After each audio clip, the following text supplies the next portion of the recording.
네, 지난달 집중호우 실종자 수색 도중 급류에 휩쓸려 순직한 최수근 상병 사망 사건에 대한 해병대 수사를 둘러싼 진실 공방이 격화되고 있습니다.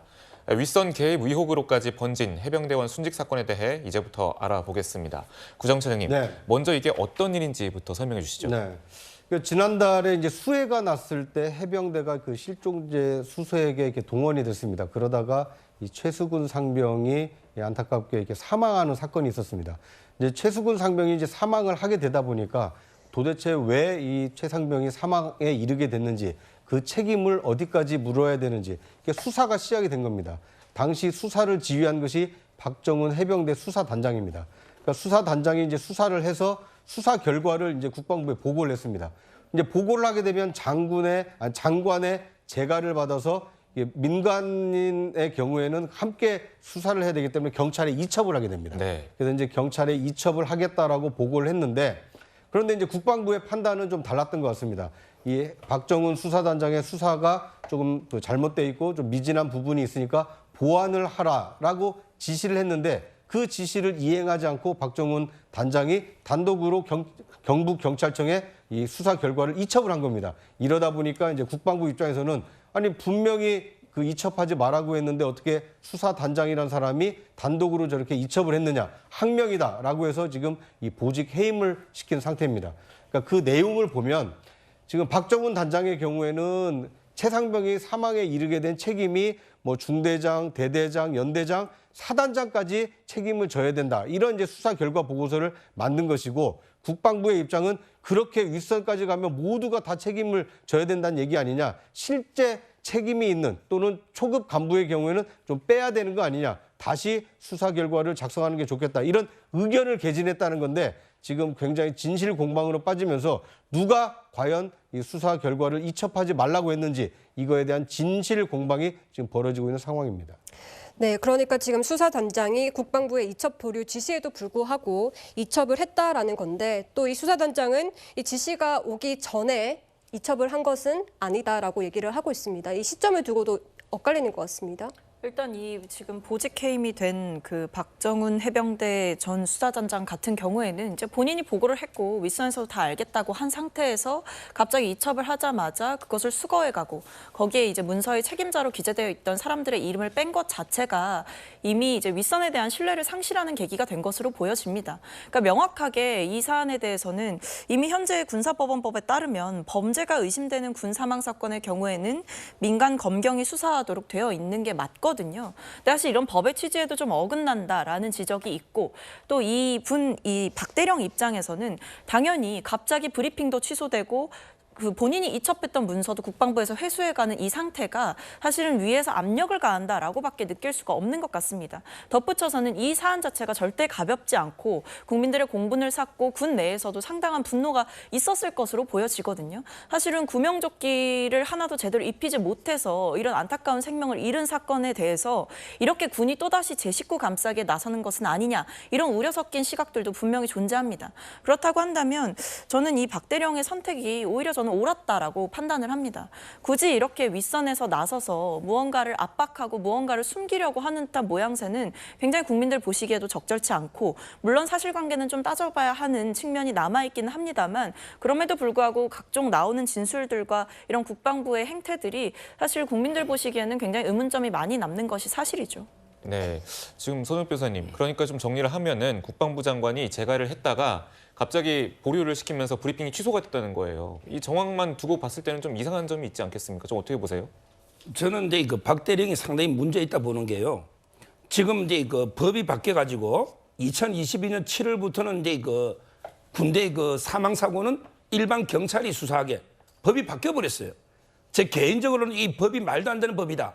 왜냐하면 이게 일선 경찰이 사단장, 군단장, 참모총장까지 경찰이 수사한다? 이게 말이 안 되잖아요. 저는 말이 안 된다는 잘못된 법이라 보는데, 문제는 그래도 법이니까 존중하고, 자, 현행법에 의하면 수사권이 누구한테 있습니까? 수사권이 경찰한테 있는 거예요. 근데 왜 수사단장이 사단장까지 뭐 9명 이렇게 다 수사합니까? 그냥 이 개요만 대략 해서 이게 경찰에 넘겨야죠. 본인이 수사권도 없는 거예요. 일선 경찰이 수사할 수 있는 거 아닙니까? 따라서는 사단장까지, 아니 물론 이게 안타까운 군인 한 분의 사망이 있었지만 이런 것 때문에 말도 안 되는 법리로 과실치사 공동정범 해가지고 사단장까지 다 처벌하면 이게 군이 어떻게 존속합니까? 너무 과잉 수사였다. 그리고 이게 본인의 수사가 월권이었다. 저는 이렇게 보고 첫째. 그다음에 두 번째. 지금 이제 이분이요. 인터뷰를 계속하고 언론에. 저는 현직 군인이 언론에 이제 인터뷰를 막 하는 게 과연 이게 군의 기강으로 맞는가? 이런 이제 그 의문도 들고요. 그다음에 세 번째. 군이라는 거는 뭡니까? 철저하게 상명하복이에요. 이게 무너지면 군대 존재할 이유가 없어요. 아니 상관의 지시가 외압이면 그럼 이게 군은 다 독립된 조직입니까?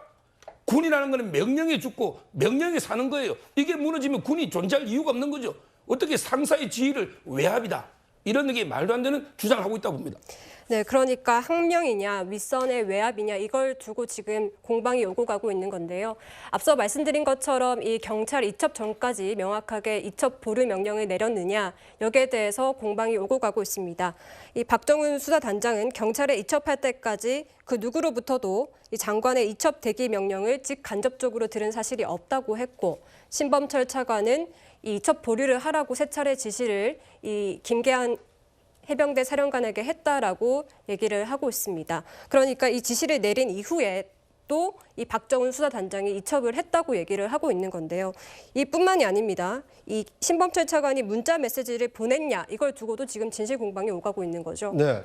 그러니까 이것은 뭐 그 대령과 이 차관 그리고 중간에 껴있는 해병대 사령관 이 세 사람의 지금 진실 공방이 되다 보니까 도대체 우리 군의 기강이 어떻길래 이런 내부의 문제가 외부 국민에게까지 알려졌는가 이런 우려의 목소리가 있는 것이 사실이고요. 지금 이제 이견이 있는 것은 뭐냐면 이 박정훈 대령의 경우에는 7월 31일 경찰청에 경북경찰청에 이첩할 때까지 이첩을 보류해라는 지시를 들은 바가 본인은 없다라고 지금 주장을 하고 있습니다. 하지만 신범철 차관은 이 해병대 사령관에게 세 차례에 걸쳐서 장관이 귀국해서 직접 보고 결정을 할 때까지 경찰 입첩을 보류해라라고 지시를 했다라고 합니다. 그러니까 차관이 만약에 지시를 한 것이 사실이라면 해병대 사령관을 통해서 수사단장에게 이첩을 보류해라라는 지시를 내려야 되는 것이 정상입니다.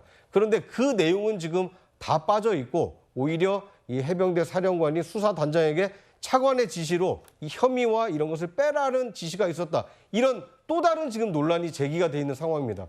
도대체 어떤 것이 진실인지 궁금하긴 합니다만 군 내에서 명령이 이렇게 혼선이 있다라면 만약에 정말 긴급하고 위급한 사안이 있었을 때 차관, 사령관, 단장 사이에 이렇게 커뮤니케이션이 원활하지 않는다면 우리 군이 제대로 작동할 수 있을까? 굉장히 좀 우려스러운 상황입니다. 네, 박정훈 전 수사단장, 한마디 하시겠습니까? 근데 지금 뭐 진실 공방이 있기는 합니다만 이게 과연 정당한 명령으로 볼 수 있느냐? 저는 그렇게 생각하지 않습니다. 왜냐하면 이 사안은 이미 수사 보고서가 다 작성이 된 것이고 그것을 이첩하는 과정에 있었을 뿐이고 예정된 브리핑을 진행하려고 했던 것뿐인데 뭐 5차례 정도 통화로 제명과 혐의 사실 그리고 혐의자를 빼라 그리고 직접적으로 책임 있는 자만 넣어라. 라고 하는 것은 누가 봐도 그 윗선까지는 겨냥하지 말라라는 의도가 느껴지기에 저는 충분했다라고 생각을 하거든요. 여기에 대해서 뭐 군의 기강이 해이해졌다 이렇게 얘기하실 일은 아니다라고 생각합니다. 왜냐하면 그동안 우리가 이 군사법원법이 생겨나고 했던 과정들은 전부 다 이제 군 내에서 이런 상명하복의 문제 또는 수직적인 지위와 계급이 존재하는 문제 때문에 제대로 수사되어야 하고 제대로 처벌받아야 될 사람들이 책임을 피해갔기 때문에 생겨났던 겁니다. 이런 제도적 보완이나 사회적으로 계속 지적되어 왔던 문제점을 이번에도 눈 감을 수 있을까요? 저는 그래서는 안 된다고 생각하기 때문에 이것이 과연 정당한 명령이었느냐, 뭐 문자를 보냈냐 안 보냈냐를 떠나서 결국에 책임자를 수정해라, 무슨 뭐 윗선까진 가지 말아라 이런 식의 취지로 들리게끔 발언들을 하는 것은 저는 명백하게 이건 정당한 명령이 아니다라고 보여집니다.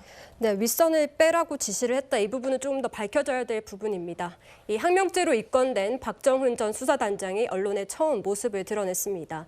이 군 검찰의 소환 조사에 맞춰서 기자회견을 자처했는데 그 모습 먼저 보시고 얘기 나눠보겠습니다. 수사에 외압을 행사하고 부당한 지시를 한 국방부 예하 조직으로 공정한 수사가 이루어질 수 없기 때문입니다. 존경하는 대통령님, 국군 통수권자로서 군인의 억울함에 외면하지 마시고 제가 제3의 수사기관에서 공정한 수사와 재판을 받을 수 있도록 도와주시길 청원합니다. 안보실에 나가 있는 해병 대령으로부터 제가 전화를 받고 장관님 결제본을 좀 보내줄 수 없느냐, 안보실장님이 보고 싶어한다라고. 네, 일단 박정훈 전 수사단장은 이 국방부 검찰단의 수사는 받을 수 없다 이런 입장을 밝혔습니다. 저는 이제 저분이 계속 이렇게 언론 플레이하는 거 있잖아요. 이것도 이게 아주 부적절하다 봅니다. 내부적으로 이게 해결할 문제를 자꾸 이게 언론에 나와서 키우는 거, 이게 문제고요. 조금 전에 우리 박 최고위원님이 자꾸 이게 정당한 뭐 이게 명령이 아니다 뭐 이런 식으로 이야기하시는데, 도대체 이게 상관의 명령이 정당한지 부당한지 누가 판단할 겁니까? 아니, 하급 직원이 상사 명령이 부당하니까 안 따라 된다, 이렇게 판단하면 이게 조직이 유지됩니까? 정당한지 안 한지는 하급자가 판단하는 게 아닙니다. 일단 이게 상급자가 지시하면 따라야 되는 게 그게 군대의 위계 질서고 그게 명령 복종 체계예요. 저는 상당히 문제고, 그다음에 신범철 차관이 문자 보낸 부분, 이거는 차관님이 자기 이게 핸드폰 포렌식까지 다 해라, 내 업무용 폰까지 다 있다, 심지어 내 주민등록번호로 내가 개설한 다른 폰이 있는지 다 확인해라, 이렇게 했지 않습니까? 그다음에 해병대 사령관도 전혀 없다고 했고요. 저는 이 부분은 포렌식을 했으라도 분명히 받게 됩니다. 만약에 이 박 대령이 말이 좀 바뀌어요. 어떤 언론에서는 이게 뭐 문자를 보여줬다 했다가, 또 이게 어떤 언론에서는 문자를 읽어줬다 했다가 말이 조금씩 바뀌고 있는데, 이게 만약에 저는 허위라면 이거야말로 이게 엄청난 중재다. 상사를 이게 완전히 허위로 공격했다면 따라서 철저한 수사가 필요하다 봅니다. 네, 지금 박정훈 전 수사단장이 군 검찰 수사를 거부하고 있는데요, 변호사님. 여기에 대해서도 또 어떤 조치를 취할 수도 있는 겁니까? 만약에 그 검찰단에서 더 강하게 이 논란을 끌고 간다라고 한다면 뭐 수사를 거부하는 것, 결국에는 소환을 거부하는 게 될 텐데요. 계속해서 소환을 거부한다면 뭐 일단 법적으로는 절차상 뭐 체포나 이런 부분도 검토해 볼 수는 있을 것 같습니다. 그러나 일단 군 검찰에서 지금 그렇게 하기는 좀 어려울 것 같은 게, 박정훈 전 수사단장이 이야기한 것처럼 지금 현재 군 검찰로부터는 수사받을 수가 없다는 입장입니다. 일단 이 외압을 행사한 것으로 자기는 받아들였다는 것이고 그것을 폭로하고 있는 입장이기 때문에 보다 더 공정한 제3의 기구, 그러니까 군검찰수사심의위원회가 소집될 것을 지금 요청하고 있는 상황입니다. 본인이 수사를 아예 거부하겠다는 것이 아니라 군검찰수사심의위원회를 통해서 이 수사에 임하겠다라는 것이기 때문에요. 저는 이것을 박정훈 전 수사단장에 대한 수사는 또 수사대로 별도로 볼 것이고, 그것은 말고 이 돌아가신 그 최상병에 대한 이 수사 자료는 인권위에서도 빨리 경찰에 이첩하라고 했습니다. 이 부분을 수사 자료를 신속하게 그대로 이첩을 해야 될 것 같고요. 만약에 이 수사 자료 중에서 어느 부분들이 또 선별적으로 빠진 상태로 경찰에 이첩되게 된다면 국민들로부터 이 군대 내에서 발생한 이 사망 사건에 대해서 또 축소 은폐하려고 하는 것이 아니냐라는 국민적인 어떤 의혹이나 이런 부분에 맞닿을 수밖에 없다라고 생각이 듭니다. 알겠습니다. 지금까지 고 최수근 상병 사망 사건 수사를 둘러싼 논란에 대해서 짚어봤습니다.